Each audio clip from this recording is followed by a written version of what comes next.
모두가 똑같은 등 운동을 하는데 왜 나는 넓어지지 않지? 생각해본 적 없으신가요? 프레임 넓어진다는 턱걸이나 랩풀다운 같은 등 운동을 하는데도 변화가 느껴지지 않는다면 역시 몸 좋아지는 건 타고난 유전자빨이구나 라는 생각을 하게 됩니다. 물론 유전자가 좋으면 남들보다 빠르게 좋아질 것입니다. 하지만 선수가 아닌 일반인 수준에서 몸 좋은 정도는 유전자빨이 없어도 할 수 있습니다. 그래서 이번 영상에서는 등 운동을 하는데도 팔만 두꺼워지고 등은 넓어지지 않아 유전자가 좋지 않다고 생각했던 프랭키의 상체 프레임을 넓힌 방법과 운동에 대해 알아보려고 합니다. 그동안 등 운동을 하는데도 발전이 없어 고민이었던 분들도 이번 영상을 끝까지 보신다면 주변에서 가장 넓은 상체 프레임을 만들 수 있을 것입니다.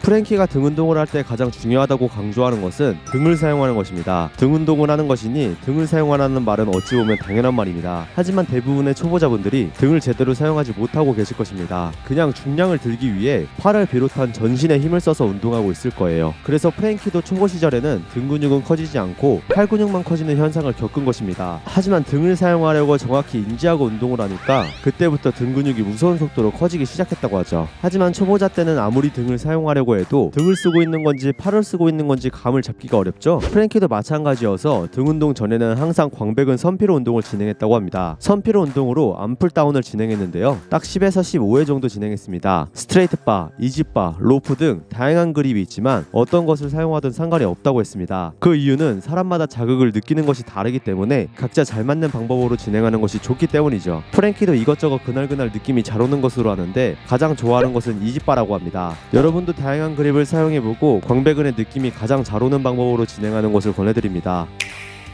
암풀 다운을 이용해 광배근에 선피로를 줬다면 이어서 메인 운동이 진행됩니다. 메인 운동 첫 번째는 랩풀 다운입니다. 광배근을 키우기 위해서 꼭 진행해야 하는 운동이죠. 랩풀 다운은 총 3세트를 진행합니다. 앞에 2세트는 8에서 12회 반복할 수 있는 중량으로 진행하고 마지막 1세트는 12에서 15회 반복할 수 있는 중량으로 진행되죠. 다만 반복 횟수에 집착해서 몸을 앞뒤로 흔들어 제껴가면서 억지로 중량을 드는 것을 주의하라고 강조했습니다. 전신의 힘을 사용해 60kg을 드는 것보다 등만 사용해 40kg만 드는 것이 더 빠르게 프레임을 넓히는 비법이라면 말이죠. 그래서 프랭키는 전완근의 개입도 최소화하기 위해 썸리스 그립으로 진행했습니다. 여러분도 중량과 반복 횟수에 집착하기보다 자세를 완벽하게 하면서 등을 사용하는 것에 집중해서 진행하는 것을 권해드립니다. 등 사용에 집중하면서 차근차근 중량을 올려나간다면 더욱 빠르게 상체 프레임을 넓힐 수 있을 것입니다. 또한 프랭키는 랩풀 다운을 할 때 당기는 것보다 늘려주는 것에 집중하라고 했는데요. 실제로 다양한 연구에서도 수축보다 스트레칭 과정이 근육 성장에 더 유의미하다는 결과가 있습니다. 광배근이 최대로 늘어나는 것에 집중해 보는 것을 권해드려요. 그래서 프랭키는 가끔씩은 광배근 스트레칭을 위해 클로즈 그립으로 진행한다고 합니다. 일반적으로 하는 어깨 너비보다 살짝 넓게 잡는 그립보다 클로즈 그립으로 잡는 것이 광배근을 늘려주기에 더 좋다면 말이죠. 정답은 없으니 스스로 해보고 광배근에 자극이 더 잘 오는 방법으로 진행해보세요. 두 번째 운동은 로우 운동입니다. 사실 두 번째와 세 번째 모두 로우 동작인데요. 프레임이 커보기 위해서는 광배근이 가장 중요할 것 같지만 등의 두께도 상당히 중요한 역할을 한다고 합니다. 심지어 로우 동작은 승모근과 더불어 광배근까지 자극을 줄 수 있기도 하죠. 그래서 날마다 4가지 로우 동작 중 2가지를 선택해 진행한다고 하는데요. 체스트 서포트 로우, 바벨 로우, 케이블 로우, 체스트 서포트 티바 로우 중 그날 자극이 잘 오는 또는 하고 싶은 운동으로 진행한다고 합니다. 운동 방법은 랩풀 다운과 마찬가지로 앞에 2세트는 8에서 12회 반복할 수 있는 중량으로 진행하고 마지막 한 세트는 12에서 15회 반복할 수 있는 중량으로 진행되죠. 즉 로우 운동은 총 6세트를 진행하는 것입니다. 하지만 어떤 운동을 진행하던 프랭키가 꼭 신경 쓰는 것이 전완근 개입을 최소화하는 것입니다. 로우 계열 운동들은 랩풀 다운보다 전완근 개입이 더욱 심해 자칫 잘못하면 등을 전혀 사용할 수 없기 때문이죠. 그래서 프랭키는 등 운동을 할 때는 꼭 스트랩을 착용했다고 합니다. 스트랩은 전완근을 보조해주는 운동 장비로서 등 운동을 할 때 가장 많이 사용하는 아이템입니다. 실제로 스트랩 착용으로 인해 전완근 개입이 줄어들어 광배근이 더 활성화했다는 연구 결과도 있죠. 여러분도 등 운동을 할 때는 스트랩을 꼭 착용하고 진행하는 것을 권해드려요. 스트랩에 대한 자세한 정보는 아래 쇼핑 태그를 통해 확인이 가능합니다. 지금 바로 클릭해보세요. 추가로 랩풀 다운과 2가지 로우 운동을 할 때는 세트 사이에 3-4분 정도 휴식하는 것을 권했습니다. 보통은 1분에서 1분 반 정도만 쉴 텐데요. 프랭키는 그러면 등 근육의 잠재력을 최대로 사용할 수 없다며 최소 3분은 쉬는 것을 권했습니다. 여러분도 매 세트 최대 잠재력을 활용할 수 있도록 적절한 휴식 시간을 가지는 것을 권해드립니다. 다만 휴식 시간에 계속 핸드폰을 보고 있으면 오해를 받을 수 있으니 동작 연습도 좀 하고 눈을 감고 집중하는 듯한 스탠스를 취하면 그 누구도 오래 쉰다고 나무라지 않을 것입니다.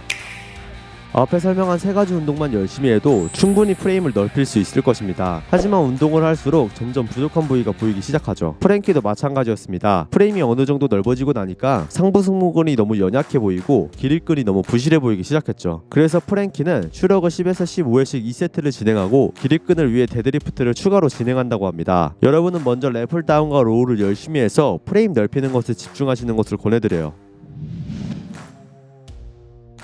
여러분이 이번 영상을 통해 유전자가 구려서 프레임이 안 크는 줄 알았지만 세 가지 운동을 열심히 해서 결국 프레임을 넓힌 프랭키의 등 운동 루틴에 대해 알게 되었습니다. 세 가지 등 운동을 할 때 가장 중요한 것이 등을 집중적으로 사용하는 것입니다. 억지로 중량을 들기 위해 전신의 힘을 사용하거나 팔로 당기는 것을 주의하세요. 다음에도 헬레이 탈출을 위한 운동 정보로 돌아오겠습니다. 구독과 좋아요 눌러두시면 놓칠 일 없을 거예요.